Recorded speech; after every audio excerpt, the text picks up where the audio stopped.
Great risings, YouTube. Great rising, Facebook. I'm walking. Yes, indeed, I'm walking. Oh, yeah, just for me, I'm walking. Thank you for the company. Hey. I'm walking. So happy to be walking. Happy to be Great walking. risings, great rising, y'all. Get ready for the walk. Get your chairs if you're swinging your feet. I'm walking. Get your hand weights if you're doing arm exercises. Get your mats if you're going to do some stretching. Get your water and jump on your bike if you're biking with me. If you're walking wall to wall, get situated. Don't forget your water. Don't forget your water. Great rises, y'all. Great rises this Friday, y'all. Whew. Whew. Yes, indeed. Come on for the walk, y'all. Come on for the walk. Please like, comment, share.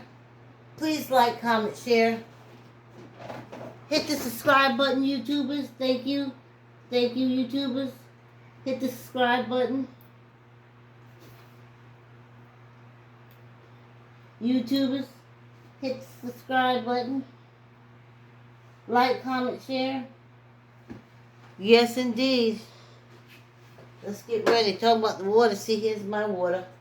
Yep, it's 7 o'clock. Let's get moving, y'all. Okay, I have this thing I was planning to talk to y'all about. Ooh. Girls, no matter how early you are, don't seem like you're early enough. Hey, thanks for walking. Thanks for coming on the walk, y'all. So, I have already in my head what I plan to talk to y'all about. How I became an advocate. Advocates are made. They don't pick to be advocates. Trust and believe. I wish I could ignore a lot of shit. So, my first time, I didn't even know what it was called. I didn't even know it was called advocating. I got a good job as a financial counselor at Robert Field's beauty school. The forms were very easy. Anyway, the forms were easy. The formula, how you have to do everything for the applications. Everything you need from the student coming in. Robert Field's was a beauty school at that time. I think it went bankrupt. It was in New York City. Great school, great teachers. I got a lot of beauty tips and makeup and stuff like that. And I was like 23 years old. So, I'm working in the financial aid office. And it was 3 of us. I was African American. I remember his name all these years, Delgado. He was the, I think, South American. Not Puerto Rican. My supervisor that hired me was a young Puerto Rican girl. Beautiful, loved her. She ran her department. She was all Robert Fiance, okay?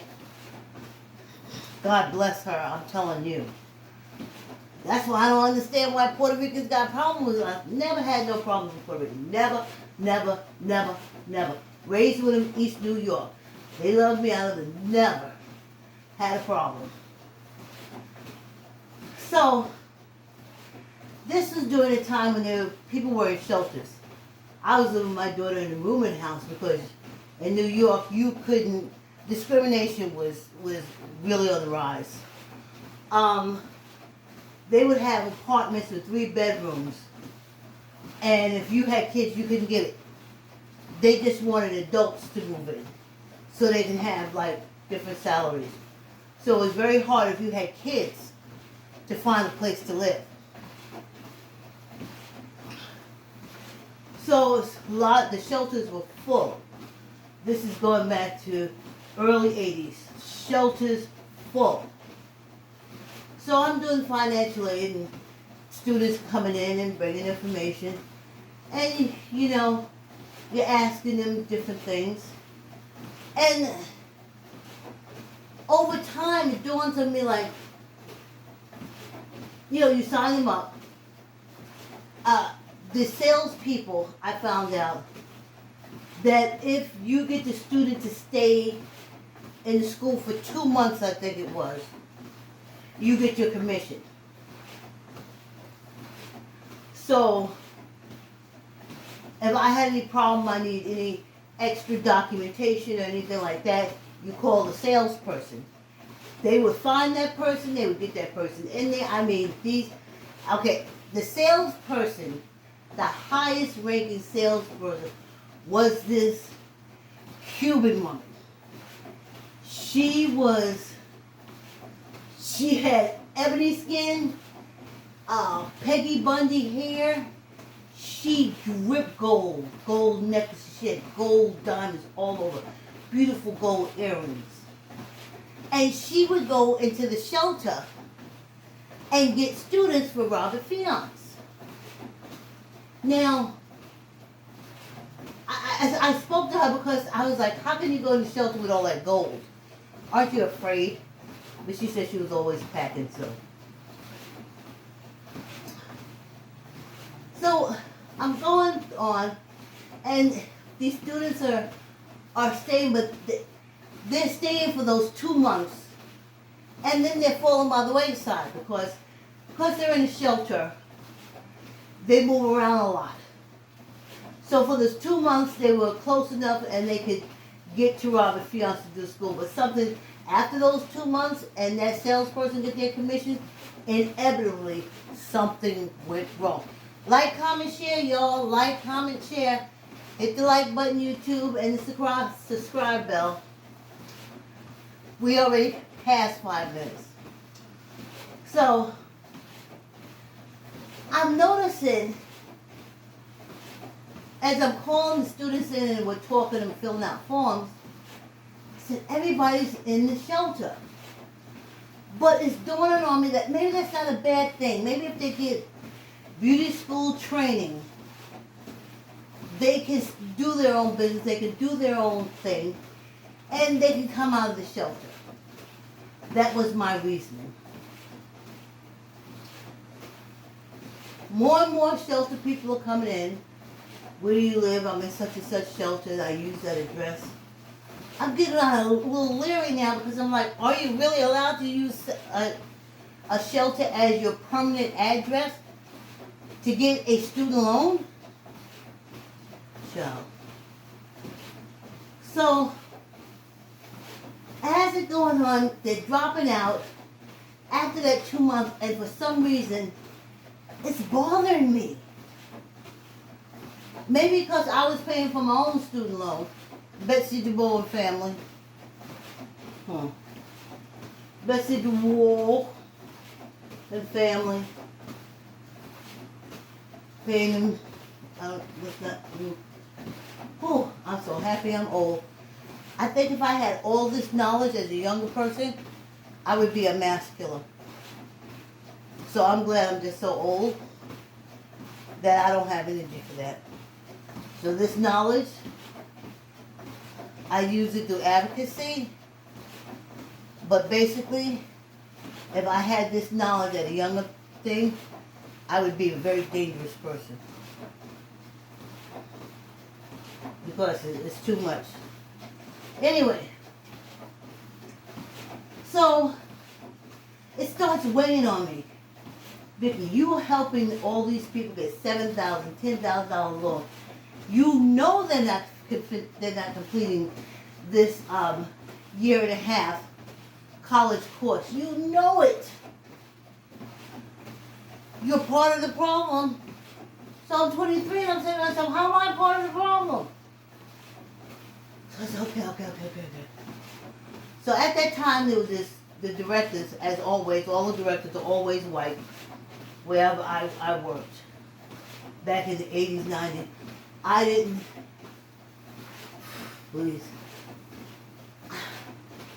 I I don't know, we had supervisors, but they were floor supervisors at the telephone company. But let me stay focused. So anyway, the white lady, red hair, I remember her, smoked like a chimney. And she didn't care. She was the director over the Brooklyn and, no, just the Brooklyn, Robert Fields. So I started feeling real guilty. I'm like, these folks, now they can't get an apartment because now they got this student loan they're not going to pay for. And their whole life is screwed up. Oh my God.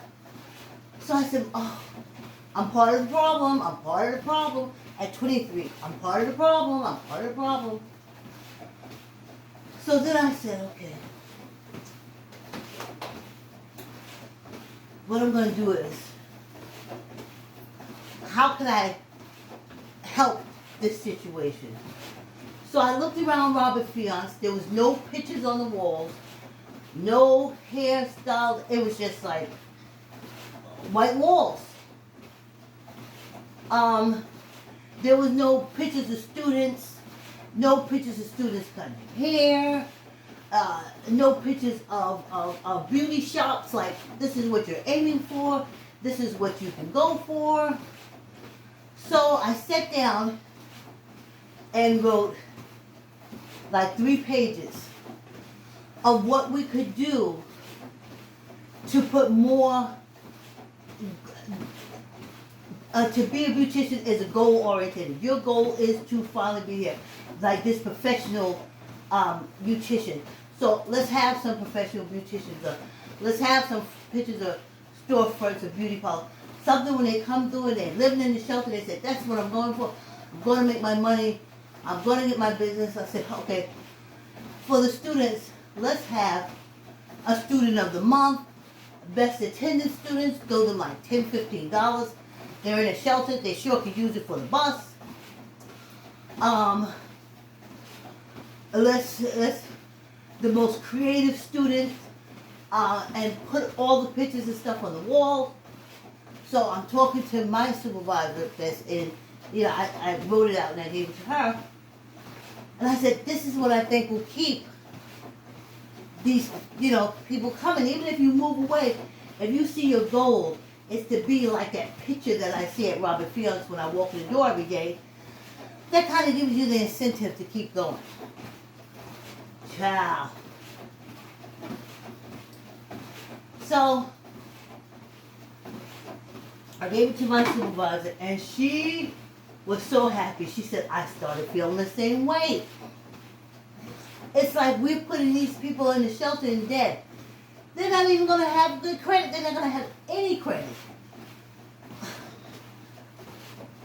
So she calls the director and tells the director, I would like to talk to her. And she said, I had some ideas I'd like to talk to her about. So I take I remember it was on a legal pad, like 3 pages. I went through all the points and pluses and how it motivates them. Beautician of the month, most creative, pictures on the walls, the whole 9 yards. And she looked at me and she said, this will not motivate these people. These people don't want nothing out of life.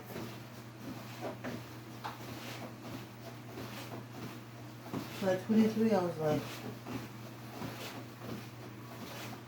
what do you mean you can't motivate these people? They don't want nothing out of life. How the hell are you running a beauty school and you recruit these people and this is what you think of them? They want nothing from life, so that will not motivate them? So I remember sitting there looking at her, and I was like, oh, this is what this whole racist thing is all about. Oh my God, they have no intentions of these students completing the course. That's not the goal. The goal is to get them to get their student loan and pay Robert Fiance, so Robert Fiance can get paid.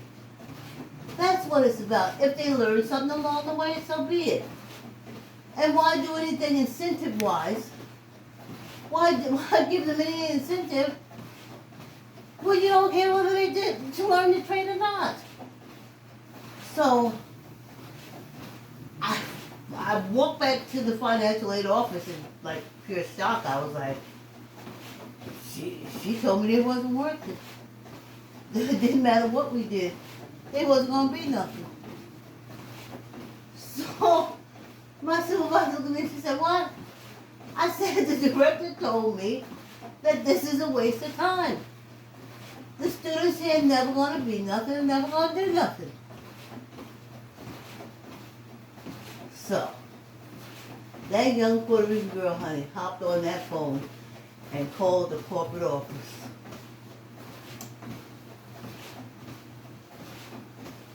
Next thing we know, we get an email, no email was up, then we get some kind of, I think we had computers. We had some kind of computers, I remember. And they let us know that the director was being transferred to the Bronx. She was out of the Brooklyn office. And then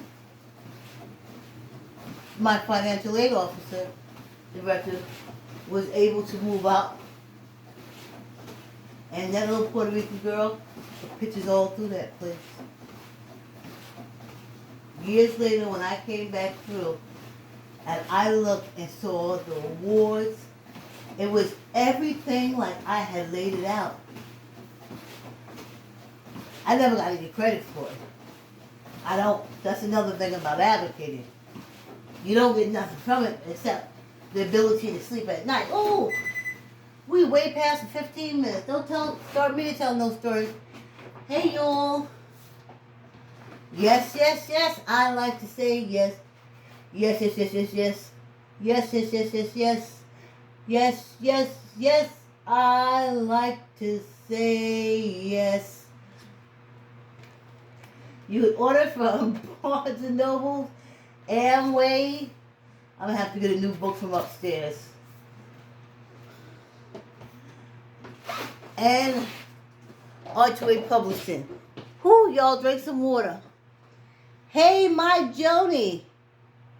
Thank you. You have a fabulous day, too. Oh, I said, Joni remind me, I didn't even say my good mornings. I just didn't want to forget this story. Come on, y'all, drink some water.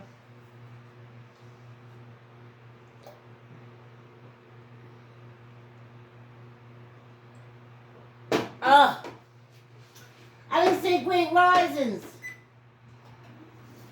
to everyone because I've been meaning to tell this story for a long time and I kept forgetting it. And just in case you wondered, how I became an advocate, it was not a choice of mine. And then I would find myself working and being in situations where, again, no one's saying anything and this shit is crazy. So then I speak up and say something. I take the brunt. I take the crap. But it stops. I've gotten minority supervisors, just like my financial aid supervisor was pushed up to director. This was a Hispanic and black community. These were Hispanic and black. Why did you have a white director? Why couldn't you have a Hispanic director or African director or a minority director? So it was me advocating for the students, the director saying something fucked up. They got her sent to the Bronx. And then they pulled in the Puerto Rican girl director for her to initiate what I laid out, which the director rejected because she said it wasn't going to help them do nothing or be nothing. There wasn't going to be nothing. And she was moved up to director, but she should have been director. And those things should have been in place before I got there. I didn't make Robert Fields. Robert Fields was always there. And nothing. No thank you, nothing. So like I said, a couple of years go by, get another job. I go back in there just to say hey, And that's how I found out that my financial aid director was now the director of Robert Fields. And I remember walking in there with my mouth open, seeing everything I wrote on that legal page come to fruition. And to see the students rushing around. And it was just like so totally different. I mean, there was such energy and such dreams. Anyway, you don't become an advocate because it's what you like to do. You just find yourself in a situation. That's why I'm so glad to be hibernating. I am so glad not to have to go outside. I am so glad. And the little stuff I see on Facebook that I have to take care of, like this Scott-Irish thing that's going on now. So, that's how you become an advocate.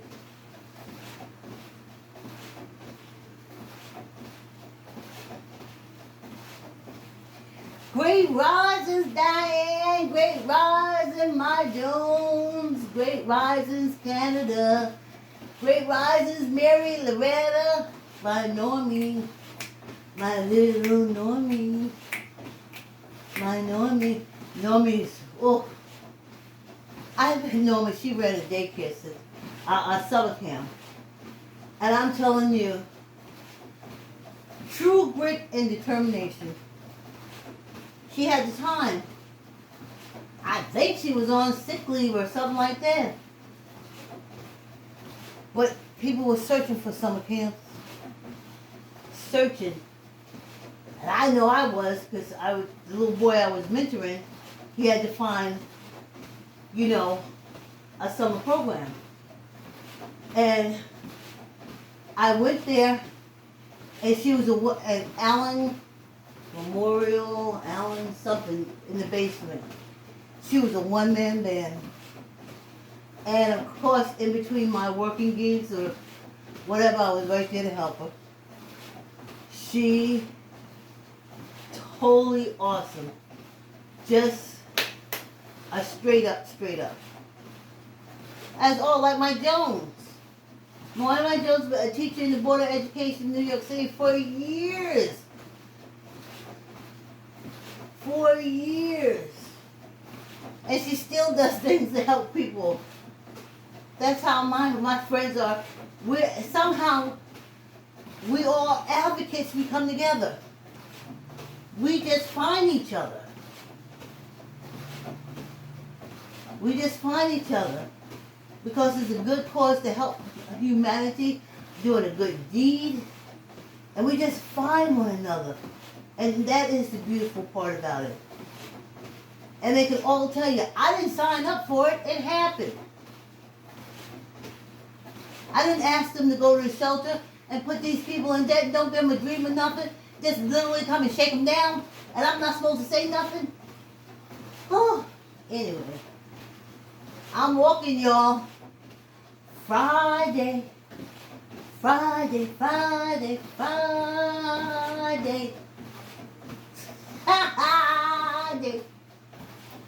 You did the whole week.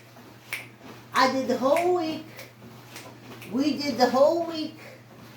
Like, comment, share, y'all. Hit the bell face on YouTube. Subscribe. And Facebook, y'all can go to YouTube and subscribe. Y'all can get the double pleasure. And if you don't like what I'm talking about, turn the volume down.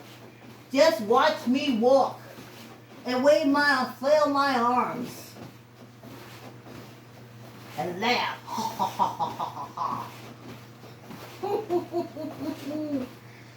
Yes, and drink my water.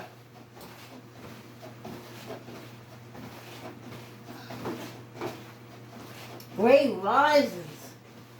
It is wonderful. Living this human experience is wonderful. And this is something I've always asked for, to be secluded. I don't want to go out and see anything that I have to advocate. I know I have to be mindful. for these elections that I know. I know that. I know that's real. I know that's real.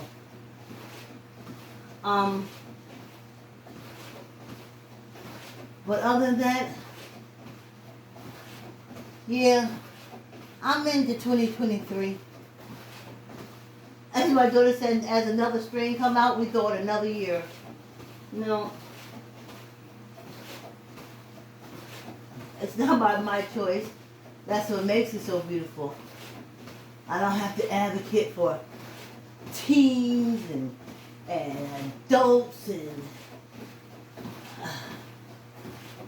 racism is as far as you advocating or fighting against racism, that is a 24/7, how could I say, 6 second,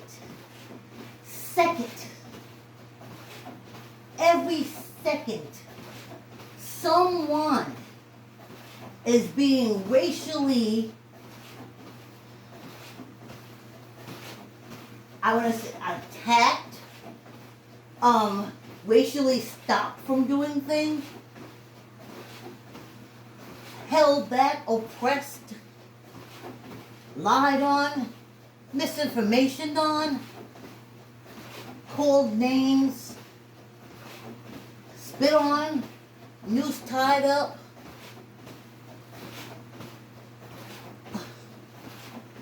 police beaten, evictions. It's just so much that I know that the universe is saying, old advocate, now just advocate for health. Keeping the old black folks and anybody else who needs it, or just old in general, because we're the majority. You let them tell us that we're the minority, but we're the majority. It's called old people, and we all fit into that, regardless of your race, your creed, your color, your religion. In this human experience, you all become old. So basically, us old people are the majority, and we ain't even carrying our weight because we would stop this bullshit. And if you look at who the bullshit is, they're people our age. Stop them. Age to age, stop them.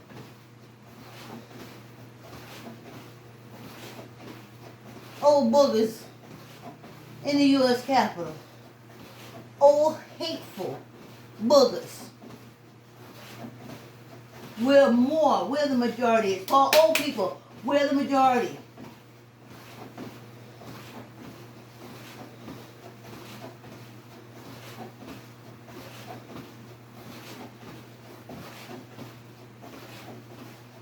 So this is what I do now.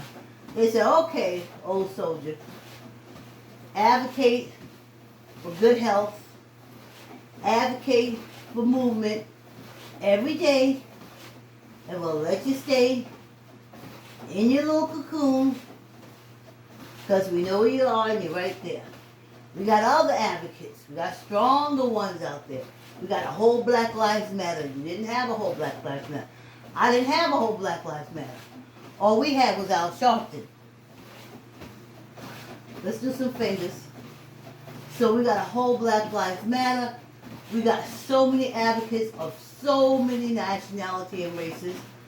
We have so many that this old warhorse can now stay at home and fight sugar diabetes, high blood pressure from all that goddamn salt. All that comes from the fact that you don't goddamn move, because if you move for a half hour with me, every day the movement would take care of the diabetes, the movement would take care of the blood and the pressures. The half-hour movement that I do every day would heal your body, heal your body, heal your body. And they said, okay, as long as you do that, old soldier, you ain't got to go out war. You can do your war from inside. That's why I'm here every day, happy, happy, happy, happy, happy, Happy, happy, happy, happy, happy. Yes. Old soldier, child.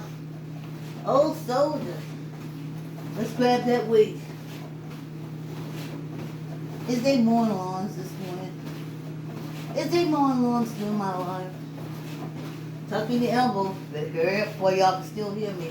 Or maybe some of y'all, if you know what I know, y'all probably allow you to put it on mute. Let's hit 15. 1, 2, 3, 4, 5, 6, 7, 8, 9, 10, 11, 12, 13, 14, 15. One for good luck. Yeah, y'all, yeah. Ooh, child. The drying of the throat, child.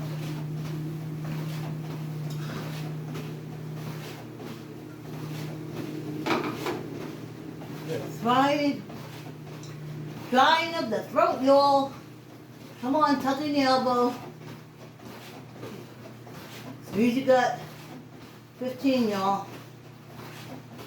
2, 3, 4, 5, 6, 7, 8, 9, 10, 11, 12, 13, 14, 15.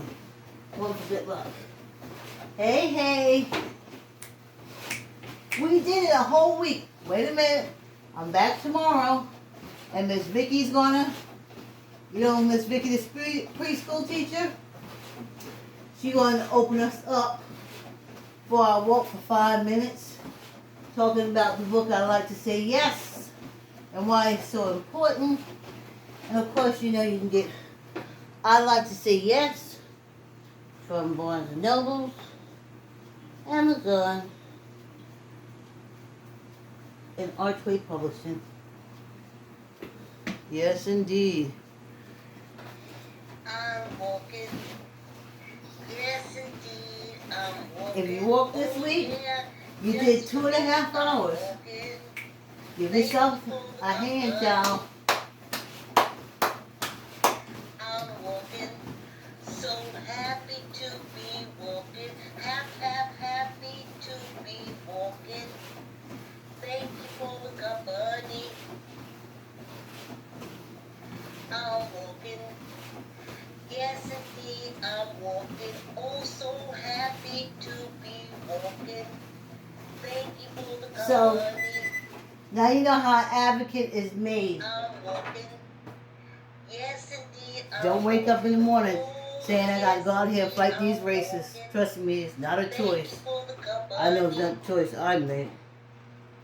But I can't stand there and let you So happy totally to diss us be and stuff. walking. Happy to be walking. Thank you for the company. Hey, thank you YouTube for the walk. I'll see you tomorrow. Have a good evening.